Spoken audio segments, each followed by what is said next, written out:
Rohan was a city boy with a love for adventure. He'd made a bet with his friends that he could spend a night in the notorious cursed village outside the city, a place shrouded in many eerie tales. On a Saturday night, he set off in his car towards the village. As he drove further from the city, the roads grew deserted and the forest denser. It was a new moon night, and the absence of the moon made the darkness even more profound. Just as he neared the village, his car suddenly stalled. He tried several times, but the car wouldn't start. There was no network on his mobile either. "Great," he muttered. "Looks like I'll have to spend the night here."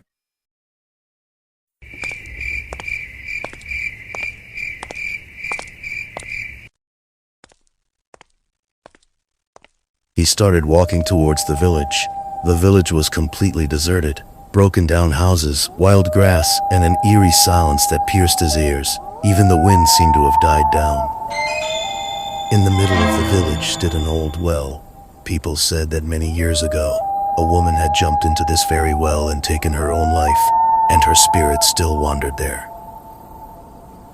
Rohan thought he would spend the night in a nearby dilapidated house. He entered an old 2-story house. Inside, there were spider webs and a thick layer of dust. He placed his bag in a corner and sat down. It must have been around midnight when he heard a sound. Jingle, jingle, the sound of anklets.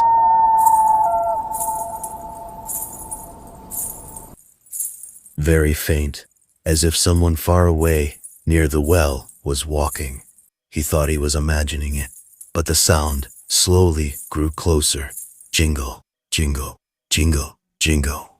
Then the sound stopped. Complete silence. And cutting through that silence came another sound. Someone sobbing, the sound of a woman crying coming from that same well. His heart was pounding in his chest, but he gathered his courage and peeked out of the window. And what he saw, believe me, it froze his soul. On the edge of the well, a woman was sitting, dressed in a white sari, her long tangled hair hiding her face. It felt like the air had been punched out of Rohan's lungs. He squeezed his eyes shut, thinking, "It's just my mind playing tricks. It's a dream." And when he opened them again, she was gone. The well was empty. He let out a sigh of relief, thinking he was safe. But you know how it is in ghost stories. Relief doesn't last long.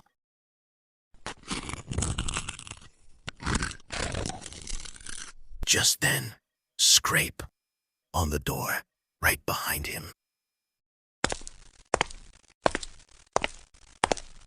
He slowly, very slowly, turned to look. Through the thin crack in the door, 2 eyes were staring at him. Empty eyes. That was it. His courage vanished. He didn't even scream. He just turned and jumped out of the window and ran. He ran for his life. And behind him, jingle, jingle, jingle, jingle, the sound of anklets, faster this time, right at his heels, as if floating on the air itself. Somehow, panting and shaking, he reached his Jeep, threw the door open, locked it. He put the key in the ignition. Once, it wouldn't start. A second time, the engine just sputtered. And when he looked out the side window, the woman was standing just a few feet from the Jeep. She slowly lifted her head, and through her hair, 2 empty dark sockets peered out. Rohan shut his eyes, and for the last time, turned the key with all his might. Vroom! The engine roared to life. He slammed his foot on the accelerator and sped away. After driving a little distance, he dared to look in the rearview mirror. Behind him, the road was empty. There was no one there. He smiled, thinking he was finally safe. And then, just then, from the back seat, a sob, a very soft, weeping sound. His blood ran cold. Shake, he lifted his eyes to the rear view mirror one more time. this time, the mirror didn't show the road behind him. It shows her face, those empty eyes staring right at him. The next moment, all that echoed through the road was a loud screech and the sound of tires scraping, and then a deep scream, as loud as the night came from the radio.